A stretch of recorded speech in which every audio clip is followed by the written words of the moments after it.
Week 2 on World of Warcraft. Let me introduce you to Dan Dykstra. You can give him a hand.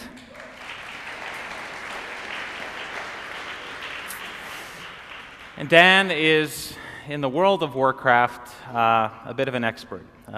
Big expert. And I'm going to embarrass you just a little bit here, Dan, by reading you an excerpt out of a huge 6-page email that he sent me when I said, "What do you think about World of Warcraft?" And then bang, like my inbox was full with this response. And part of that response, he wrote this, and he's describing himself. He says, "I've always been a very competitive person, but at the same time remained able to be a good social person." And I think he said that because sometimes you think people who play these games are like total social nerds. Not the case here. "I've always been very good at video games, and so when I started to play WoW, I immediately mastered my character. Well, not immediately. I did hours of research and testing to maximize my character's potential so that I would be very good. I played a rogue back then." A rogue is one of the classes of characters that you can create, "and was probably in the top 3 in terms of my skill on my server, for rogues anyway. Our server had about 15,000 people on it."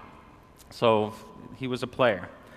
"I eventually got myself into a guild and worked my way up through dedication and desire to lead in a position where I eventually inherited the title Guild Master from a previous guy who was leading and then decided to step down. I wasn't working at the time or going to school, so I dedicated my time to the game." And we'll hear a bit about the level of that dedication later on. "I managed to bring a group of ragtag players through the hardest dungeon in the game at that point in time. I enjoy WoW because it is something I'm good at. It is something that I know I can achieve status in, even if it's only game status. I also really enjoy the people I played with. Most people who don't play games really have a hard time understanding this. They assume that games are silly and childish and are just a cheap form of entertainment." And then he goes on to describe what this game was for him. "Running a guild with 400 people in it is seriously like running a company. I was the CEO, and a guy who lives in Seattle was the CFO. I had 8 to 10 managers at any given time and about 200 people who constantly played and adhered to my policies, rules, timetables, and so on." And this is all set up on a web page. He sent me the links, and like he set up a virtual world company or guild in putting all these policies together. "Of course, all of these policies and timetables were set up so as to enable everyone in my guild to have fun and have an enjoyable experience while playing the game." A couple more sentences.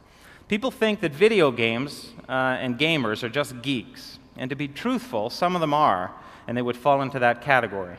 But I mean, why wouldn't this misunderstood, techno-savvy, pimple-faced guy who no one knows exists at school not want to be hailed as a champion by hundreds of people in an online game as he takes them to the edge of what that game has to offer?" So that's a bit of an insight into an introduction into who you are. Now I'll talk to you. On relationships, though, another question. As I studied the World of Warcraft, total neophyte, engaging in the world, not really understanding online role-playing game, I was sort of one of those guys who prejudged it as being just a mindless distraction. And then continually read on different websites and heard from you and other people in our church that, no, there are real relationships that happen in this game. And inside of me, I'm going, well, how real can they be when they're virtual? I didn't understand how real they were. And I'm wondering if you could explain to the rest of us neophytes, how are those relationships more real than real life? So when you get to the end of the game and all these dungeons take 25 to 40 people playing at once, which is why you need a schedule and all that stuff, it becomes quite beneficial to use like an internet phone system where everyone talks on this thing. So you're on the phone with these people all the time, and you get to know them that way, and you get to know them, you get to know their voice, and so there is that, in some ways, that personal connection there. But at the same time, it's not a face-to-face conversation. So, all the things like how old you are, the little judgments that we make as soon as we see someone. How good-looking you are. Right, exactly. Things of that nature. They're not part of the equation, and so you don't have to worry about or deal with that. You just have to deal with the person. You get to know the person, and the funny thing about games and this type of scenario is that people are really true to who they are in this game because they don't have to worry about people not liking them because it's, someone living in Seattle or someone living in, New York that if you, take them off, you never have to see them again. So who cares, right? Like you can be a jerk or you can be whoever you want to be. And so you deal with like really like the raw emotions of people and you get to know them on a really level, more intimate. In that way, virtual reality and virtual gaming is an indictment on our culture and our society, that we can't face-to-face be that way with people because we feel prejudged, pre-boxed. We have a reputation. There are things that people put on us that inhibit real intimacy. You seeing things? No, there was a fluff. I thought maybe a boss or a dragon was coming at him, and this would turn into a counseling session here. Okay, next question on addictions. Reports by Nick Yee out of Stanford University, a PhD student, say that 50% of WoW players confess to being addicted to the game. And every time I've quoted that to anybody over the last 3 days, that means 100% of them are addicted because the rest are probably in denial about their addiction to the game. So, highly addictive game. What's been your experience regarding addiction and WoW? So, yeah, that quote is probably quite accurate. That 50% admitted, absolutely. Back when I was playing heavily, I was probably playing a lot. How many hours a day? I don't know. Like 16 is probably good. How many days a week? Most days. I managed to find time to, hang out with friends and whatnot, but I mean, the problem is it gets, the whole organization aspect of it, right? It takes a ton of people to do these things, so you have to have a timetable, a schedule, right? And you're required to show up for these specific hours every day to make sure the whole system works. And it only works as long as everyone is willing to do that.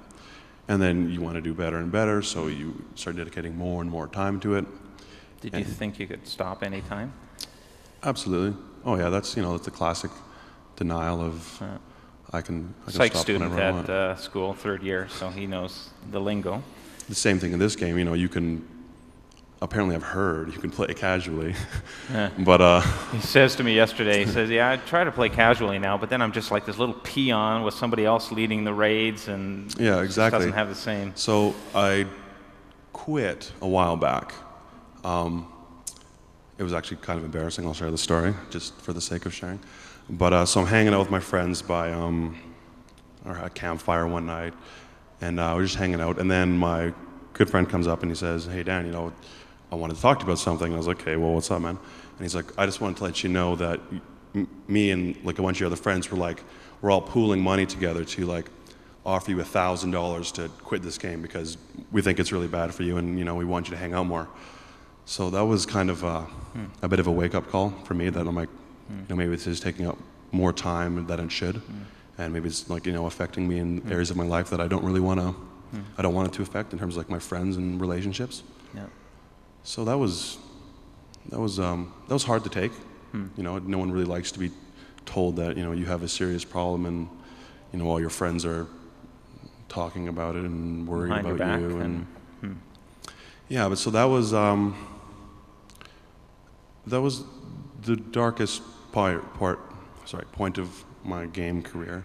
And so I quit for a while, a couple months, stayed off, and then, this game in some terms, in some circles, is called Warcraft, because people who quit, inevitably, when I was playing over my guild leading days, with a year and a half, lots of people, I'm quitting the game, I'm not going to play again. A month, 2 months later, oh, look who's back, right? Yeah, but you had lots of friends. You were a leader in high school, and you were a social animal, and you're an athlete, and good-looking guy, and girls all over. If it can happen to you, I could understand it happening to me, back in high school, the pimple-faced kid. Thank goodness the crack wasn't available. I had other drugs that I chose to imbibe in. But you, it's really anybody, isn't it? Or anybody who's feeling that confusion or that unsure place is susceptible.